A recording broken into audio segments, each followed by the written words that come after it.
네, 퇴근길 라이브 함께 하고 있습니다. 벌써 7시가 다 돼가네요. 네. 이분 만나보도록 하겠습니다. NH투자증권 강승원 책임연구원 함께합니다. 어서 오세요. 네, 안녕하세요. 안녕하세요. 네, 반갑습니다. 반갑습니다. 네. 지난번에 저희 이제 정프로님과 함께 이렇게 했을 때 말씀을 너무 요목조목 설명을 또박또박 잘해주셔가지고 굉장히 인상 깊었거든요. 네. 오늘도 감사합니다. 기대하도록 하겠습니다. 네. 자, 오늘 어떤 이야기로 좀 시작을 열어볼까요? 뭐 아무래도 지금 연말 시즌이다 보니까 뭐 모든 리서치 애널리스트 분들이 다들 내년도 연간 전망을 다 하고 계신 것 같아요. 그래서 아마 오늘도 이제 내일 FOMC도 있고 내년도 시장 전망 관련돼서 특히나 채권 시장 관련된 이야기를 좀 드리려고 왔고요. 사실은 저희가 내년도 전망을 준비하는 데 있어서 아마 올해처럼 그러니까 내년도에 어떤 일이 벌어질까에 대한 이야기보다 도대체 올해 어떤 일이 벌어졌길래 이 사단이 났을까에 대한 이야기부터 드려야 될 것 같아요. 네. 맞아요. 그러니까 예를 들어서 제가 갖고 있는 가장 중요한 문제 의식 중에 하나가 뭐 예를 들어 그 한은과 연준 둘 다 올해 물가 전망치가 2배 이상 올라갔거든요. 네. 그러니까 뭐 그쪽에서 틀렸다 문제가 있다 이런 이야기를 드리려는 게 아니라 생각해 보시면 연은이나 한은 한은이나. 같은 기관은 뭐 시장에서 돌아다니면서 물가를 조사한 기관이 아니에요. 그렇죠. 보통 이제 모델을 가지고 전망을 하는데 모델 전망치가 2배 이상 틀렸으면 그 모델에 심각한 결함이 있건 아니면 그 사람들이 좀 해석을 잘못했건 네. 근데 제가 볼 때 조금 더 합리적인 해석은 아마도 모델에 들어가는 인풋 데이터 중에 지금까지는 그렇게 중요하게 생각하지 않았던 데이터들에서 왜곡이 생겼기 때문이 아닐까라고 전 보거든요. 네. 그러니까 만약에 흥미롭네요. 채권 애널리스트 입장에서 내년도를 전망하는 데 있어서 저희가 늘 하던 방식대로 전망을 하면 저는 사실 그거는 의미가 크지 않다고 봐요. 그러니까 작년에도 그랬고 재작년에도 그랬는데 사실은 이 정도의 왜곡이 발생한 적은 처음이라면 그간 보지 않던 데이터에서 문제가 생기지 않았을까라는 게 사실은 제일 당연히 먼저 던져야 될 질문인 것 같고 그렇네요. 그 부분에 대한 답을 저희가 드리면서 사실 내년도 전망에 저희 하우스의 코어뷰가 거기에 있다 좀 봐주시면 될 것 같은데 일단 조금 자료 제가 갖고 온 게 있어서 네. 보여드리고 싶은데요. 저희가 지금 보시는 오른쪽 차트를 좀 같이 봐주시면 지금 보시는 차트가 미국에서 일하는 사람들 전체 그리고 그 사람들이 받는 전체 실질 임금 요거를 좀 가지고 왔어요. 그러니까 이게 뭐냐면 쉽게 말씀드리면 미국에서 근로소득 가지고 살 수 있는 재화와 서비스의 총량입니다. 네.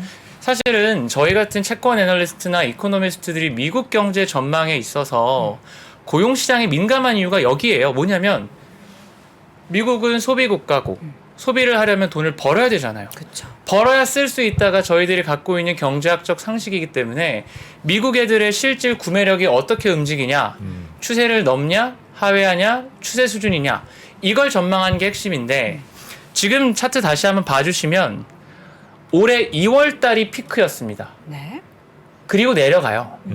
최근에 올라왔다 손 치더라도 코로나 이전보다 낮죠. 네. 그러니까 작년 이맘때 연준이 물가가 트랜지토리하다라고 평가를 한다거나 아니면 적어도 수요 견인 인플레이션은 전환되지 않을 거다라고 봤던 근거가 여기 있다고 봐요. 무슨 얘기냐면 여기서부터 연결고리가 꼬이는데 소비가 버티지 못할 거고 기업들은 가격 전가를 하지 못할 거고 높은 임금을 계속 못 줄 거다라고 봤던 거고 그런데 저 잘 아시겠지만 센터장님도 올해 2분기 미국 소비는 버틴 정도가 아니라 오히려 시장 기대 대비로는 아웃퍼폼을 해버렸어요. 그랬죠. 네. 그러면 어떤 일이 벌어지냐면 정반대의 연결고리가 나옵니다. 네, 네. 가격 전가의 기업들은 성공하고요. 높은 임금을 지급할 수 있었어요. 그러면서 6월 달을 기점으로 미국의 인플레이션은 수요 견인 인플레이션으로 바뀌어 버립니다. 그래서 저는 여기를 설명할 수 있어야 된다고 봐요. 네. 미국 애들이 지금까지는 근로소득 가지고 소비를 했던 애들인데 그리고 그런 것들이 당연히 미국의 인풋 데이터들 중에서 가장 중요한 우선순위였을 겁니다. 네. 저는 개인적으로 올해 미국의 고용시장이 굉장히 타이트하기 때문에 소비가 강했다라고 보이기에는 뭔가 부족하다고 봐요. 왜냐하면 어쨌든 물가보다 임금이 적게 올랐는데 소비가 아웃퍼폼을 했다? 그 얘기는 지금까지 보지 않던 데이터들이 연준 모델을 왜곡시켰다라고 보는 게 맞는 것 같고 제가 거기서 갖고 가는 두 가지 기둥은 근로소득 외에 어떤 게 있었을까 크게 두 가지를 보고요. 네. 그 두 가지 기둥이 하나는 자산효과, 하나는 초과저축이에요. 초과저축. 초과저축을 할 수 있었던 건 나라에서 돈을 줬기 때문인가요? 엄청나게 초과저축을 쌓을 수 있었던 이유는 말씀하신 대로 코로나 때 보조금을. 미국이 1년에 뿌린 보조금만 해도 한국 GDP의 2배 가까이 되는 돈을 가게에 직접 꽂아줬잖아요. 그 두 가지가 있었기 때문에 가능하다고 보고요. 네. 그래서 내년도 채권 시장을 전망하는 데 있어서 연준의 정책을 전망하는 데 있어서 비대칭적이었던 이런 소비가 내년에 유효할 거냐. 만약 유효하다고 한다면 저희가 아까도 서두에 말씀드렸지만 과거에 쓰던 데이터들, 과거에 쓰던 모델들, 과거에 쓰던 방법론으로 금리 전망하는 거는 의미가 없을 수도 있죠. 그런데 저는 일단은 그 두 가지 기둥이 내년에는 옅어진다 그렇죠. 생각을 하고 자산 효과 부분은 어떤가요? 예를 들어 지금 또 차로 주식. 준비해 왔는데요. 네네. 실제로 여기를 좀 봐주시면 코로나 이전에 11년 동안 미국 가계 자산이 54조 달러가 증가를 합니다. 네. 11년 동안. 네. 그런데 코로나 이후에 2년 동안 늘어난 숫자가 40조 달러예요. 그러면 사실은 단순 비교로 말씀드리면 거의 4배 이상. 그러니까 저희가 금융위기 이후에 코로나 전까지 기억하시겠지만 되게 장기 호황 사이클, 자산 시장은 적어도 그랬었죠. 네. 언제나 경기가 너무 좋다라는 이야기는 저희가 거의 드물지만 어쨌든 12년간 확장기였어요. 근데 그거를 4배 이상 빠르게 따라잡았습니다. 그러니까 예를 들어 무디스나 연준이나 자산이 1달러 정도 증가할 때 소비가 4.5센트, 40조 달러면은요. 2년 동안 한국 GDP만큼의 보너스 소비로 미국 소비자들이 누릴 수 있었다라는 네네. 것이죠. 네. 이런 그래서- 것들이 내년에도 유효할 거냐라고 한다면 당연히 조금은 2분기부터는 반대 부분이 나옵니다. 2분기부터 미국의 가계 자산이 꺾이기 시작했는데 이게 일회적이라고 생각지는 않는 것이 다음 장 봐주시면 2분기 때 자산을 어떤 게 빠졌을까로 나눠 보면 사실은 주식만 일단은 빠졌고요. 네네. 2분기까지는 부동산은 계속 올랐다가 네네. 뭐 다행이라는 표현은 좀 안 맞을 것 같긴 한데 3분기부터 7월달, 8월달부터 부동산도 또 꺾여요. 꺾였다. 그래서 아마도 생각건데 저희는 자산 효과는 내년에는 일단은 거꾸로. 뭐 마이너스로 가거나 최소한 보합 정도. 네네. 그러니까 저희가 누렸던 자산으로 인한 보너스 효과 그 소비에 대해서는 이제 좀 사라질 가능성이 있다라고 보고 사실 조금 더 중요한 부분은 결국은 초과저축 문제일 것 같아요. 네네. 그러니까 사실 자산 효과라는 거는 연준이랑 무디스랑 과거에 뭐 추정치가 내놓은 게 있는데 1달러에 4.5센트가 대략 컨센인 것 같아요. 학계든 뭐 연준 기관이든. 근데 이게 또 마이너스 효과는 어떻게 나올 거냐에 대해서는 좀 더 분석이 어렵긴 한데 일단 컨센은 4.5보다 더 많이 준다예요. 근데 그것보다 전 조금 더 강조드리고 싶은 거는 초과저축 부분에 있거든요. 네. 그러니까 예를 들어서 지금 보시는 초과저축 추정치가 연준 보고서입니다. 연준 보고서. 네네. 연준이 뭐 오히려 더 많이 아실 거예요. 한 달 반쯤이었나요? 연준이 어떤 보고서를 내냐면 미국 가계가 쌓아둔 초과저축이 한 1.7조 달러 된다. 그러니까 흔히 말하는 저축률은 코로나 이전으로 돌아갔을 때 흔히 말한 선형으로 평균적으로 쌓던 저축보다는 많았던 부분들이 아직 니들 예금 속에 있을 거야. 근데 그게 한 1.7조 달러가 된다라는 보고서가 있었고 보고서가 발간된 날 요즘 제일 핫한 기자분들 중에 하나가 월스트리트저널의 닉 타마리오 기사가 닉. 이 보고서를 근거로 해서 6% 기준금리 기사를 썼다가 그때 시장이 조금 화두가 됐었는데 네네. 저는 어떤 말씀 드리냐면 웬만한 선진국에서 상위 50% 소득자가 예금을 꺼내서 생활비를 쓰시는 분들은 없거든요. 그렇죠. 그럼 이 1.7조 달러를 누가 들고 있을까를 봐야 되는 문제랑 내년에 매크로를 볼 때 제일 중요한 차트 중에 하나를 뭐 애널리스트만 하나씩 꼽으라면 제가 꼽는 차트는 여기에 있습니다. 여기 오른쪽 차트인데 미국의 총 예금 증가예요. 이게 뭐냐면 지금 미국 상업은행이 가지고 있는 총 예금 잔고가 어떻게 변하는지를 보면 지금 3개월 동안 역사적으로 가장 빠른 속도의 예금 인출이 벌어지고 있거든요. 네. 그러니까 엄청나게 쌓인 거에 비해서는 나간 게 별거 없지만 일단은 기억해 주실 숫자는 최근 3개월 동안 미국의 총 예금은 약 3,800억 달러 가까이 축소가 일단은 됐습니다. 왜 이렇게 인출이 많냐? 저는 어떤 말씀 드리냐면 좋게 보시는 분들은 소비에 비가역성이 있다. 네. 그래서 소비가 생각보다 안 빠질 거다. 저도 그렇게 봅니다. 네. 근데 무슨 돈으로? 쌓아둔 돈으로 지금 소비가 이어지고 있는데요. 이게 언제까지 갈까? 1.7조 달러가 다 시장에 흘러나오면 1년 다 버티는 거고 만약에 뭐 크루그먼 같은 애들은 최소 2분기 정도로 얘기하는데 조금 더 신보수적으로 보면 어떤 논리도 가능하냐면 지금 보시는 차트가 초과저축을 소득 분위별로 쪼개둔 차트고요. 네. 보시면 1.7조 달러 중에 79%는 상위 50%가 들고 있고 하위 50% 소득자가 들고 있는 숫자는 한 3,600억 달러 정도 됩니다. 네. 근데 여기 봐주시면 상위 50%는 지출을 줄여서 저축을 쌓으신 분들이에요. 네. 예금권에서 쓰는 분들이 아니란 얘기고 예금권에서 쓰는 분들은 하위 50이잖아요. 하위 50%가 들고 있는 초과저축이 3,600억 달러인데 최근 3개월간 인출이 3,800억 달러면 물론 7월과 8월 달 쌓은 금액이 있을 거고요.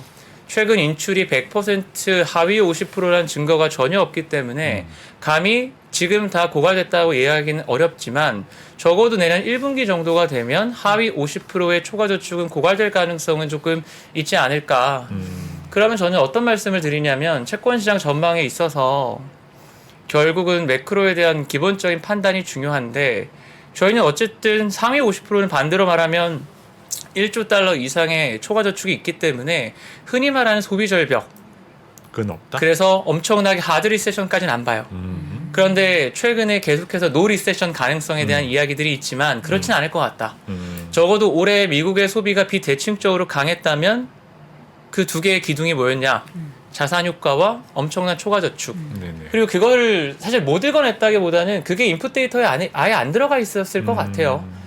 저희가 예전에 혹시 뭐 연간 전망 저도 감히 센터장님 앞에서 이런 말씀드리기 민망하지만 그걸 할 때 초과저축이 얼마나 쌓여 있고 내년도에 자산 효과가 어떨까 이런 이야기들을 나눠본 적은 사실 없었던 것 같아요. 초과저축이라는 액자 세이빙이라는 게 글로벌 금리 하락에 대해서 오히려 경상수지 흑자 국가들 뭐 이런 식의 접근을 했었지. 그렇죠. 미국 소비자들에게 저축이 있다라는 개념 자체가 사실 뭐 과거에는 오히려 그렇게 소비를 유도하는데 세금을 덜 거두면 덜 거뒀지 돈을 준 적은 사실은 맞습니다. 없잖아요, 역사적으로. 그런데 직접적으로 이런 이렇게. 워낙 드문 경우이다 보니까 뭐 말씀하신 대로 진짜 초과저축이 있었다라는 것에 대해서 상당히 흥미롭고 아까 보여주신 그 그림 중에는 궁금한 부분 중에 하나가 초과저축이 지금 감소하는 부분이 이게 소비로 이어지는 부분 등이 여전히 크다라고 봐야 될지 아니면 사실 올해부터 이제 부채에 대한 부담이 미국 가계에도 커지기 시작한 부분이지 않습니까? 빚을 갚기 위해서 그런 부분이 사라지는 것은 없는지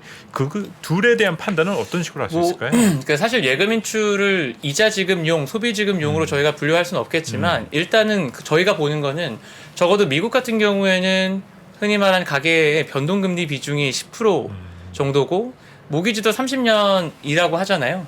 근데 영국 같은 나라는 30년이라고 하지만 4년에서 5년 단위로 리뉴얼을 하는데 미국은 그런 거 없이 30년을 쭉 하거든요. 그렇군요. 그래서 아마도 이자 지급 부담보다는 소비를 유지하기 위한 예금 인출일 가능성이 좀 높지 않겠는가. 그렇군요. 사실은 뭐 그렇게 좀 보는 게 맞지 않을까 이런 생각을 하고 있습니다. 네. 그래서 그리고 반대로 말하면 실제로 최근에 소비가 그렇게까지 타격이 크다라고 보지는 않잖아요. 반대로 말하면 지금 예금이 그쪽으로 흘러가고 있는 게 아닐까 이 정도 생각을 하고 있습니다. 네. 어쨌든 이런 왕성한 미국의 수요 활동이 뭐 해가 바뀌면서는 조금은 둔화될 수 있는 여지 그리고 이제 연구원님이 보시기에는 아주 이렇게 막 쇼크가 올 정도로 경착륙하지는 않을 거다라는 부분으로 정리가 되는 것 같은데요. 네.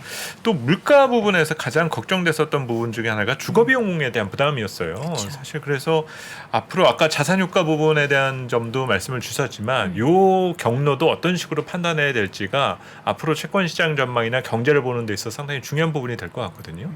뭐 사실 최근에 파월의장 연설에서 굉장히 깔끔하게 정리를 해준 것 같아요. 물가는 크게 세 가지 카테고리가 있다. 네. 상품, 서비스, 렌트. 근데 잘 아시겠지만 상품 가격이 하락하기 시작한 거는 올해 6월부터 의미 있게 피크아웃을 했고 최근에 굉장히 조금 분명하게 하락한 신호들이 나오고 있고요. 네네. 렌트비가 사실 무서운 것 중에 하나가 지금 갖고 온 자료 같이 좀 봐주시면 지금 저희가 올해 미국 물가가 좀 공포스러웠던 이유 중에 하나는 헤드라인이 아니라 코어가 크게 올라왔기 때문인데 맞아요. 이 코어의 상승 기여도의 60%가 렌트비 하나입니다. 네. 근데 여기 지금 제가 갖고 온 오른쪽 차트에 진로우 렌트 상승률이라는 걸 갖고 왔는데 이 차트가 최근에 뭐 흔히 말하는 물가가 안정화될 거야라고 보시는 분들이 가장 많이 쓰는 차트고 심지어 이번에 파월도 저 차트를 인용을 해요. 무슨 얘기냐면 저희가 이제 미국 같은 경우에는 렌트비가 그냥 월세라고 보시면 되는데 월세라는 게 사실 매달 뭐 이번 달 100만 원, 다음 달 120 이렇게 하는 게 아니라 대략 11개월, 12개월 정도 계약을 맺고 그쵸. 하잖아요.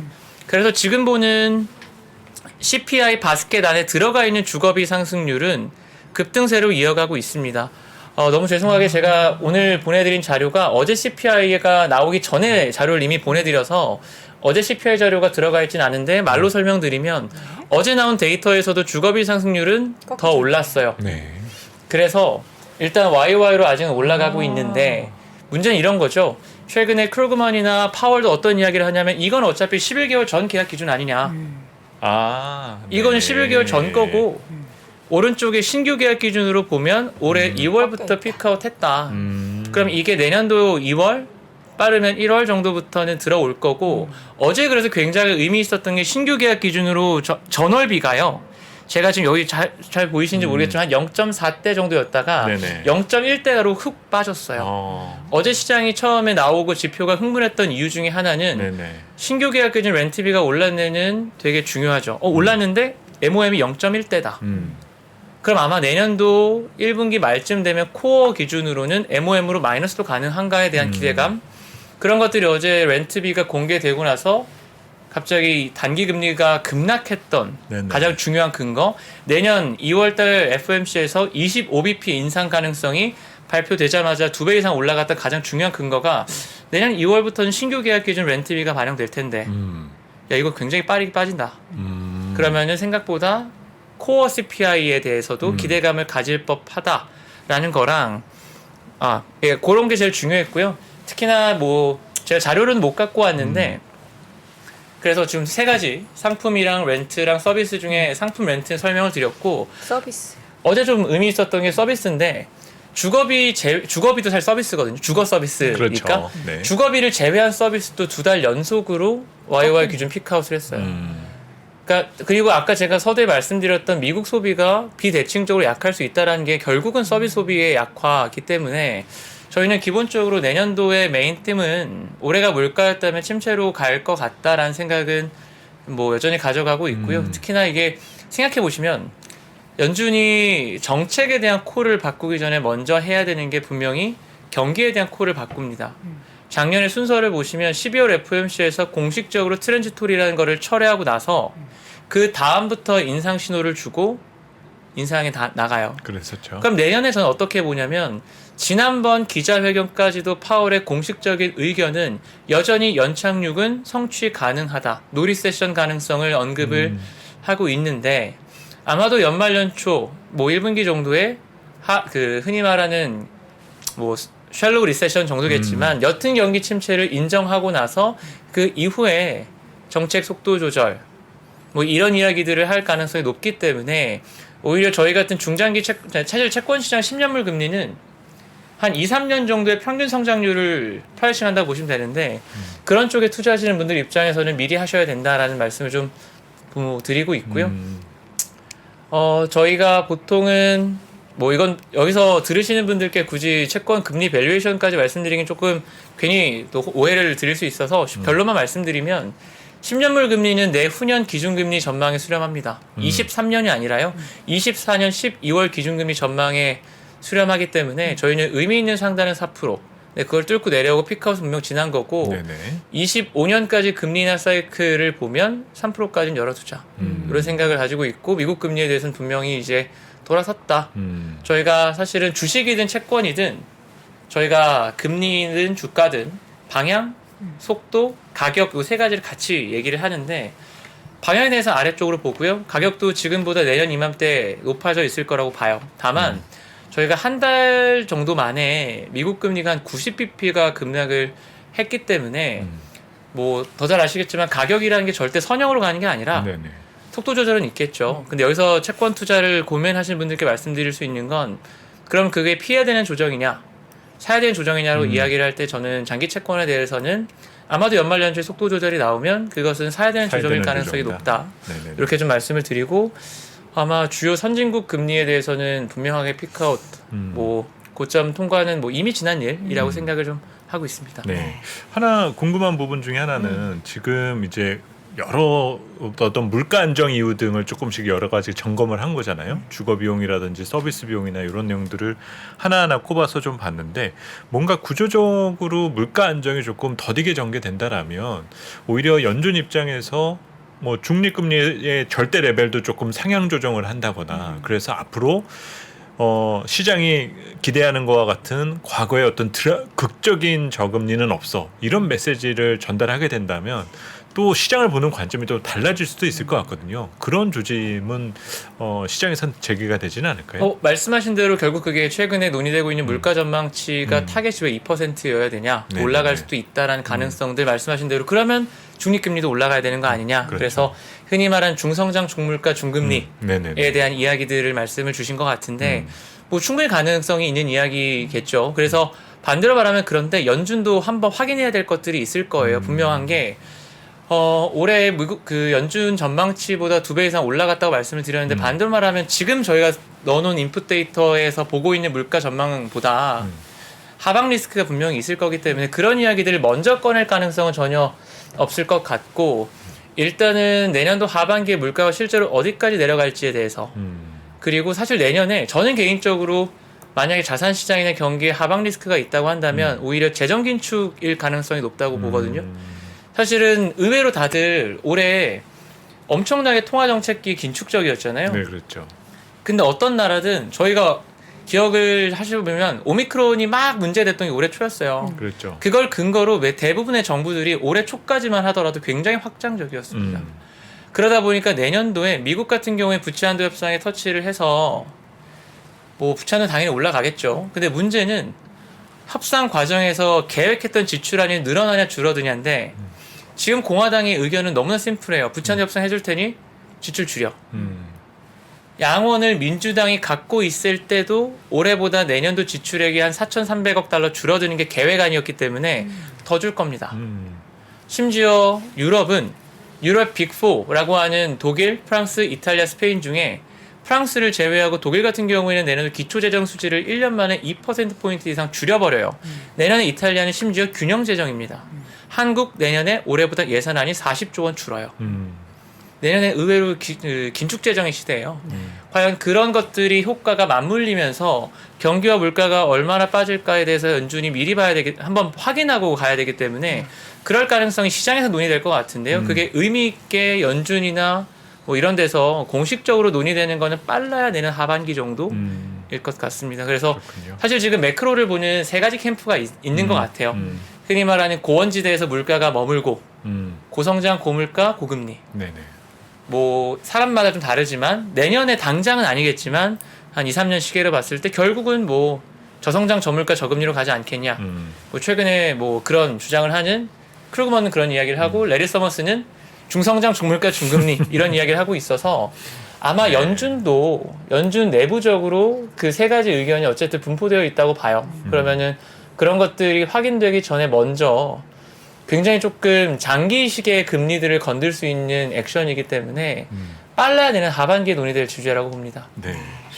자 이제 뭐 미국 내용은 얼추 정리가 된 것 같고요. 네. 이제 한국 상황으로 이제 넘어가야 될 것 같은데 왜? 사실 네 여기까지 왔죠. 우리 한은의 스탠스가 사실 미국보다 더 빨리 움직이는 맞아요. 듯한 느낌은 받거든요. 선대적. 그래서 그러니까 되게 올해가 진짜 채권 시장에 계신 분들이 어려웠던 게 예를 들어서 그러니까 저는 그 생각도 했어요. 그러니까 만약에 2018년에 저 같은 채권쟁이들은 되게 행복했던 때가 이제 흔히 말한 17, 18년 반도체 사이클 끝나고 미중 무역 분쟁하면서 국채금리 빠지고 금리를 올린대.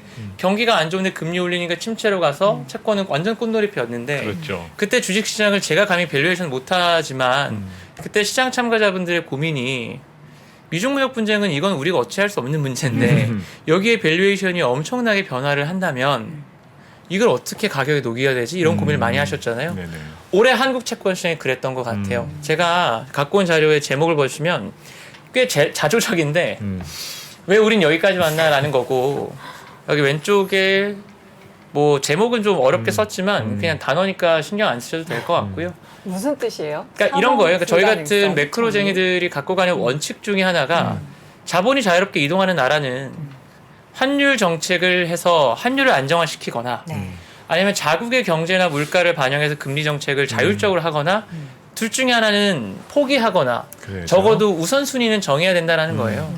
올해처럼 연준처럼 전 세계에서 경기가 제일 좋은 나라가 0.25에서 4.5까지 금리를 올리는 장에서 전쟁 중인 유럽도 금리를 올리잖아요. 전쟁 중인 나라가 금리를 올린다고요. 왜 그렇죠. 그럴까? 그냥 심플해요.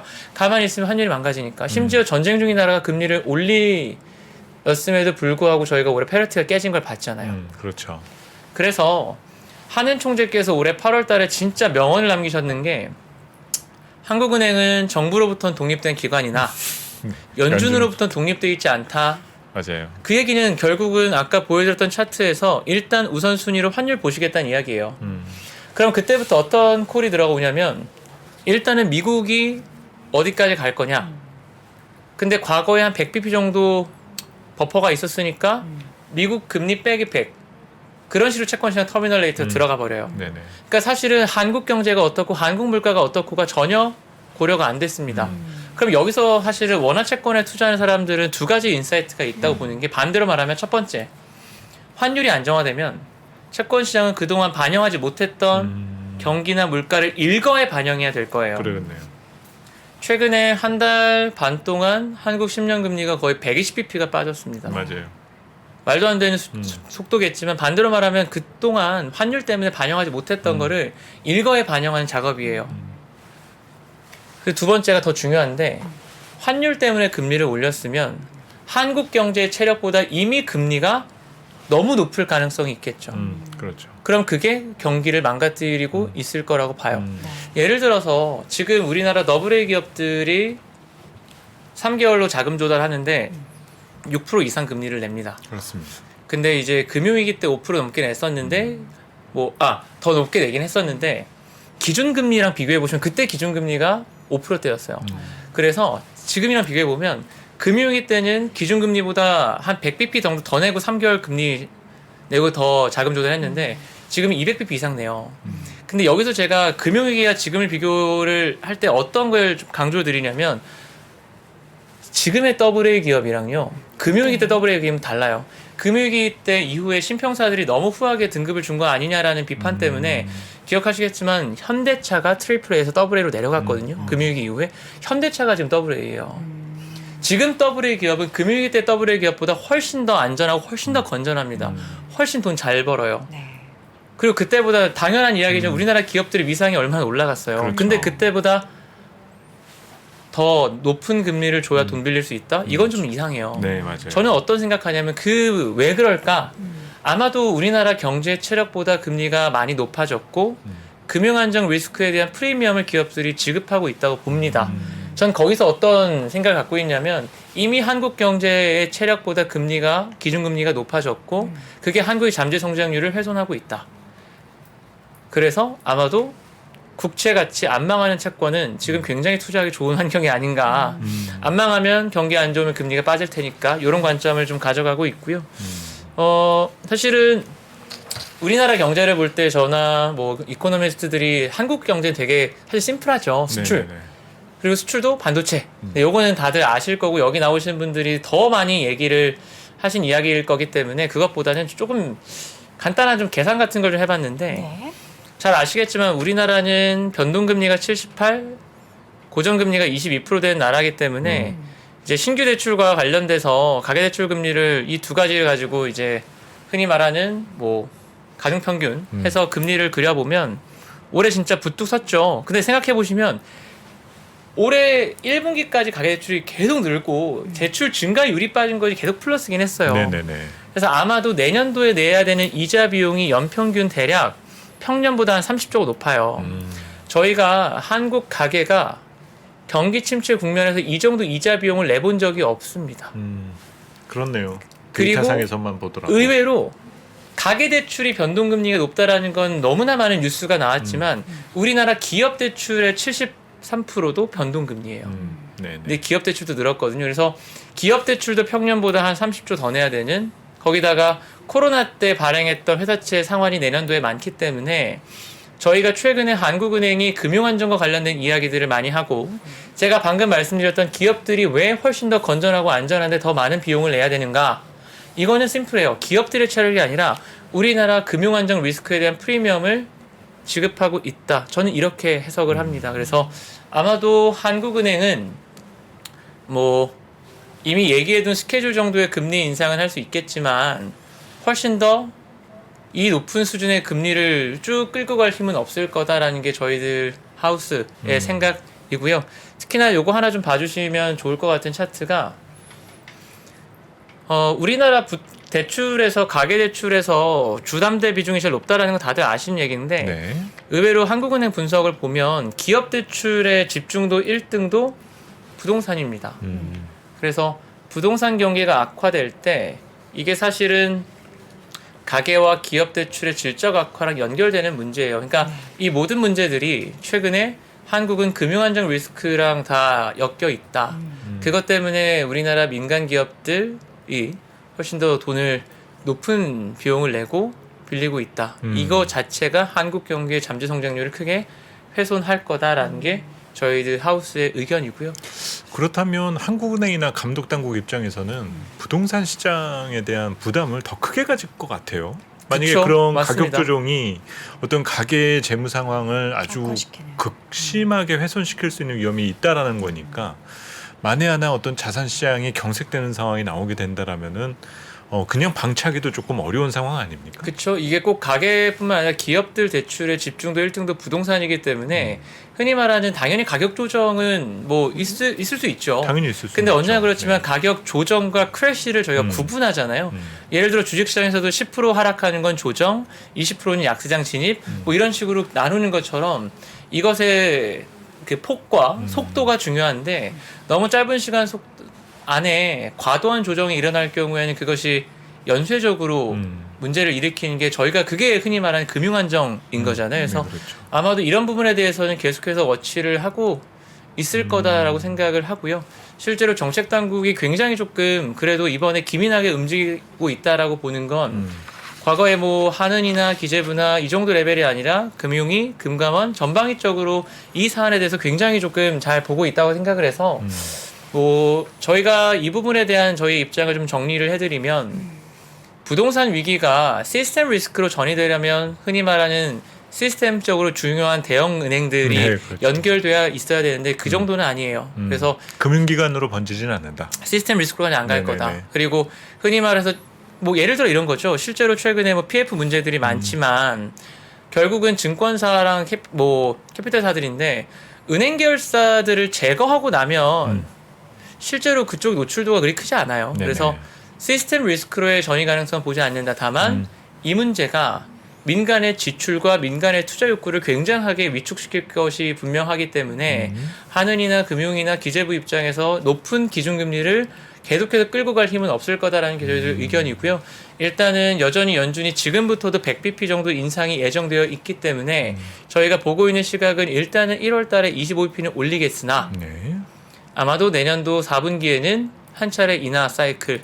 그러니까 한국이 먼저 갈 것 같아요. 순서적으로는 미국보다 한국이 먼저 빠를 거다. 저희들이 생각하는 시나리오는 3분기에 유럽과 영국이 인하를 하고 4분기에 한국이 하고 내후년에 미국이 인하를 하는 사이클로 보고 있습니다. 그렇군요. 그렇다면 이제 결론을 좀 내려볼 시간이 왔습니다. 이러한 상황 가운데 우리는 어디로 흘러가는 결과를 예측을 좀 하고 계십니까? 뭐 제가 모든 자산을 다 커버하는 건 아니기 때문에 뭐 다른 자산에 대해서 제가 감히 말씀드릴 능력도 안 되고요. 네. 근데 적어도 채권 쪽에서는 선진국 채권 중에 뭐 미국보다 먼저 금리를 올렸거나 부동산 시장에 집중도가 높은 나라들, 대표적으로 한국, 호주, 노르웨이 이런 나라들 채권의 수익률은 내년에 되게 좀 긍정적일 것 같다 이렇게 생각을 하고 있습니다. 그래서 저희는 그리고 또 원화 투자자분들께 말씀드릴 수 있는 게 미국의 금리 인상 사이클이 끝나는 거와 별개로 어쨌든 QT는 일단은 금리 인상이 끝나도 이어질 거예요. 그러면은 보통 환해지라고 하죠. 스왑 시장에서의 달러 유동성은 조금 줄어들 가능성이 있어서 사실 내년에 해지를 하고 달러로 빌려서 바꿔서 투자를 한다고 하면 한 180bp 정도는 비용으로 지불을 하셔야 될 겁니다. 1.8% 해지로만 지불을 하셔야 될 것 같아요. 그래서 원화 투자자분들께 심지어 환 포지션 노출하고 싶지 않은 분들이라면 사실은 해외 투자보다는 원화 투자가 훨씬 낫다. 네, 물론 제가 담당하고 있는 자산에 대해서는 긍정적으로 보고요. 뭐 다른 자산 뷰는 모르겠지만 일단은 원화를 보유하고 계신 분들은 심지어 환 노출 싫어 이런 분들은 해외 자산 투자는 일단 해지의 비용이 연평균 전 180bp 정도 전망을 하고 있거든요.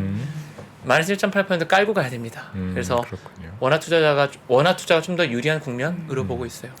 아까 말씀 주실 때 이제 뭐 지금은 이제 인상 기조가 아직 진행 중이고 뭐 조만간 이제 끝나겠죠, 인상 기조가. 그리고 이제 순서적으로 금리 인하의 순서가 유럽 그리고 뭐 한국 그리고 이제 마지막으로 이제 미국 순으로 된다라고 하면 이게 하나의 어떤 자산 시장의 부의 효과가 나타나는 순서로 우리가 볼 수도 있나요? 그럴 수 있죠. 그렇게 될 수 있죠. 그러니까 반대로 말하면 저희가 한국 같은 경우는 코스피가 어쨌든 작년 6월부터 피크아웃하고 내려왔잖아요. 지금 네네. 1년 거의 한 5개월 가까이 어쨌든 채널 자체는 하락 채널 유지되고 있기 때문에 당연히 그걸 메이크업하는 것도 순서가 반대지 않겠나. 예를 들어 지금 경기 사이클도 올해 초부터 중국은 이미 침체 컨트랙션 사이클로 들어갔었거든요. 그렇죠. 제일 먼저 반등도 지금 중국에 하고는 있습니다. 이코노믹 데이터로 보면. 그래서 당연히 자산 효과의 순서도 당연히 그 순서로 진행될 거다. 이렇게 생각하고 있습니다. 그렇군요. 오늘 뭐 채권 시장 전망이라고 말씀을 주셨지만은 전체 네, 시장 전체적인 어떤 경제 상황과 앞으로 그 경기 경로를 우리가 읽어볼 수 있는 시간이었던 것 같습니다. 앞서서 그 말씀해 주셨잖아요. 명확하게 이제 내년 하반기 이맘때쯤 되면 채권 쪽에서 있어서는 확실히 이제 가격이 고점에 가 있을 것이다. 가격이 고점이 아니고 올라가 있을 것이다. 이런 말씀해 주셨잖아요. 지금 채권 투자를 물론 이제 굉장히 활발하게 최근 몇 개월 사이에 많이 하셨고 지금도 해야 되나? 이제는 타이밍이 정말 왔나? 이렇게 좀 기다리고 계셨던 분들이 있으실 거예요. 지금은 이제 뭐 충분히 여유롭게 우리가 마음을 먹고 채권 투자할 수 있는 그런 환경 돼 있는 거죠. 일단은 저희가 시장이 아직은 그래도 전체 시장이 다 엄청 반등하진 않았어요. 사실은 국채가 워낙 강했고 최근에 이제 거의 국채에 준하는 신용도를 갖고 있는 특수은행채, 그러니까 흔히 말하는 산업은행, 수출입은행 여기는 안 망한다고 다들 생각하시잖아요. 그런 쪽은 굉장히 빠르게 반등을 했고, 근데 아직 우량회사채는 아직은 좀 회복이 아직은 요원합니다. 그래서 네, 그거는 이제 사실은 이걸 들으시는 분들은 개인 고객분들이 많으셔서 조금 조심스러운 게 우량회사채라고 하더라도 영위하고 있는 산업 중에 부동산과 관련된 거라거나 내년도에 좀 안 좋은 쪽에 노출된 것들이 많아요. 그래서 이거는 분명히 우량회사채는 아직은 옥석가리가 필요한 국면이고 저는 만약에 국채 투자나 특은채 이런 부분에 대해서는 저는 굉장히 좀 여전히 긍정적으로 저는 생각을 하고 있습니다. 네. 일단은 내년도 저는 인하까지도 보고 있기 때문에 지금 가격이 그러니까 예를 들어 이런 거죠. 한 달 동안 워낙 가격이 그러니까 뭐 주식 쪽 기준 말씀드리면 급등을 한 주식이 있는데 내년도 높아질 것 같아. 근데 워낙 빨리 올라왔으니 속도 조절이 있을 거야. 그때 사야지라고 보시는 분들에 대해서도 오케이. 근데 어쨌든 내려가더라도 그때 더 사면 되니까 일단은 발 담그고 있겠다. 사실 저는 그 전략이 훨씬 더 안전하다고는 봐요. 말씀을 이렇게 주시진 않았지만 약간 크레딧 이슈도 아직 안 끝났다. 약간 이런 메시지도 담겨 있는 것 같아요. 네. 제가 앞서서 말씀드린 것처럼 우리 강 연구원님 굉장히 네. 시원시원하게 말씀 잘하시죠. 그렇습니다. 네. 콕콕 귀에 꽂힙니다. 약간 네. 뮤지컬하는 느낌도 들었고요. 딕션이 좋으시면 그쵸. 네, 뭐 위대한 천하무적이죠. 특성. 뭐. 네, 우리 시청자분들도 많이 느끼셨을 거예요. 근데 앞서서 이제 댓글 중에서 이제 채권이 더 이상 뭔가 안전자산이 아닌 것 같다 이런 생각이 드시는 건 아마 올해 채권 시장이 굉장히 힘들었고 어려웠기 때문이 아닌가라는 생각이 드는데 그렇기도 하고, 그러니까 올해 그러니까 사실 변동성이 있는 자산이 돈이 돼요. 네. 근데 그동안 채권이 안전자산 이유 중에 하나는 사실 변동성이 그리 크지 않았는데 그렇죠. 언제부턴가 돈이 엄청나게 풀리면서 매크로 지표들의 변동성도 엄청나게 높아졌거든요. 맞아요. 그러니까 그러다 보니까 과거보다는 조금 분명한 건 스테이블함 자체는 많이 줄어든 건 맞는 것 같고 사실 채권쟁이 입장에서는 저는 기회라고도 생각을 하거든요. 저 같은 애널리스트든 채권 매니저들은 어느 정도의 변동성이 확보되면 조금 더 돈이 될 수 있는 기회는 되니까 그럼요. 긍정적으로는 저는 생각을 하고 있습니다. 네. 올해 많이 힘드셨죠. 그쵸. 지금 너무너무 힘들었고 저희가 이제 2주 남았잖아요. 네, 그렇죠. 휴가 가실 예정이세요? 올해가 어떻게? 빨리 사라졌으면 좋겠다라는 생각을 많이 했던 한 해입니다. 맞습니다. 네, 네. 연말에 어떻게 기회 된다면 좀 푹 쉬셨으면 좋겠어요. 예, 휴가도 네. 가시고 못 갑니까? NH에서 안 보내줍니까? 아닙니다. 자, 우리 또 한 해 동안 굉장히 또 채권 쪽 계셨던 분들도 워낙에 고생 많이 하시고 마음고생도 일단 많이 하시고 머리에 쥐 나셨을 거예요. 그렇습니다. 네, 내년에는 조금 더 여유 있게 좀 시장에 대한 이야기를 할 수 있는 그런 채권의 움직임도 나타났으면 좋겠고요. 지금까지 NH투자증권 강승원 책임연구원 함께했습니다. 오늘 말씀 고맙습니다. 네, 말씀 잘 들었습니다. 2023년 투자 계획을 고민하고 계십니까? 2022년을 돌아보고 내 종목을 점검해 볼 시간. 그래서 준비했습니다. 반도체, 2차 전지, 자동차, 인터넷, 바이오, 그리고 국내와 글로벌 투자 전략까지 각 분야 베스트 애널리스트만 모셨습니다. 2023 베스트 투자 전략. 이번 강의는 사전에 설문조사를 통해 투자자분들이 진짜 궁금해하는 내용을 담았습니다. 12월 22일 목요일까지만 제공되는 3프로TV 다이어리 캘린더 세트와 수강료 37% 할인 혜택을 절대 놓치지 마세요. 자세한 내용은 영상 하단 링크 또는 네이버에 3프로TV를 검색하세요.